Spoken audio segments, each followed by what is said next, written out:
Hey guys, welcome back to Simple Learning High Growth. So let's start the today's edition of the Hindu editorial words.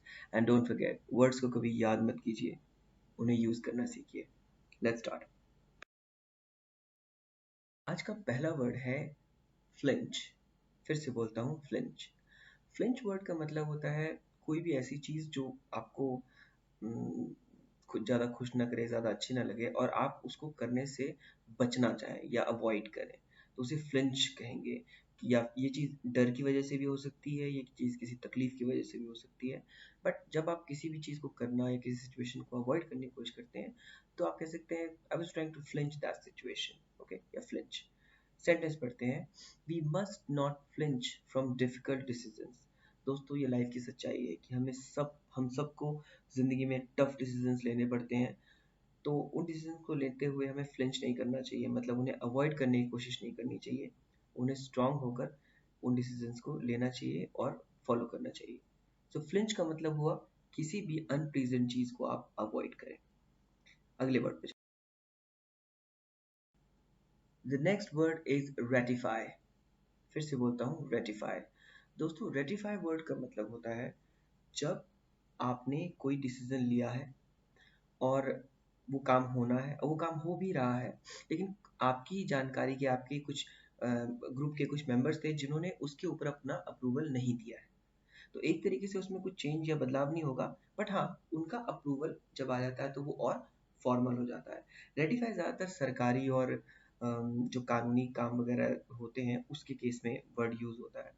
इसका sentence पढ़ते हैं. Many countries are yet to ratify the climate convention. दोस्तों, जो Paris में climate convention हुआ था, जो कि ग्रीन हाउस गैसेस के एमिशन को कंट्रोल करने के बारे में था, और हमारे क्लाइमेट चेंज की वजह से जो अर्थ के एटमॉस्फेयर पे इफेक्ट आ रहा है, अर्थ का टेम्परेचर बहुत तेजी से बढ़ रहा है जिसकी वजह से ग्लेशियर्स मेल्ट होते जा रहे हैं, उसकी वजह से वाटर लेवल इंक्रीज होगा और जो समुद्री जीवन है उस पर भी असर होगा.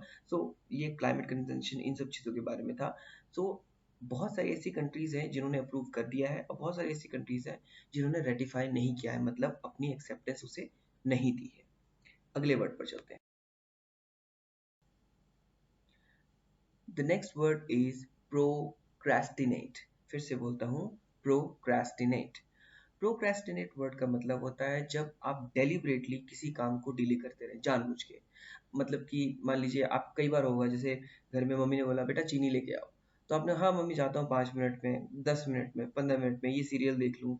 सुबह बोलती है शाम हो जाती है, तो आपने सुबह से लेकर शाम तक उस चीनी लाने वाले काम को प्रोक्रेस्टिनेट किया, डिले किया जानबूझ के, क्योंकि आपका करने का मन नहीं था. सेंटेंस पढ़ते हैं.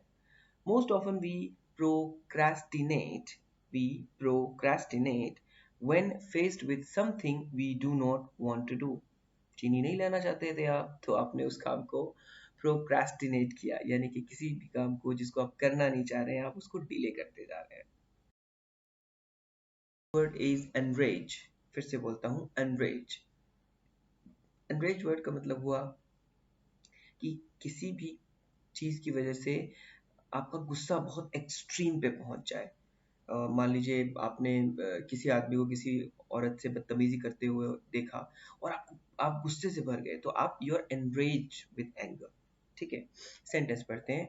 Governments decision on article 370 had enraged Pakistani and many Kashmiris. तो दोस्तों, हम सब जानते हैं कि भारतीय सरकार ने धारा 370 हटाने का निर्णय लिया कश्मीर से.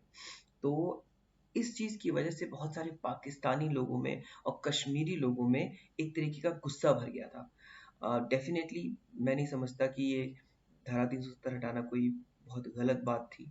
मेरी अंडरस्टैंडिंग, ये मेरी अपनी अंडरस्टैंडिंग है.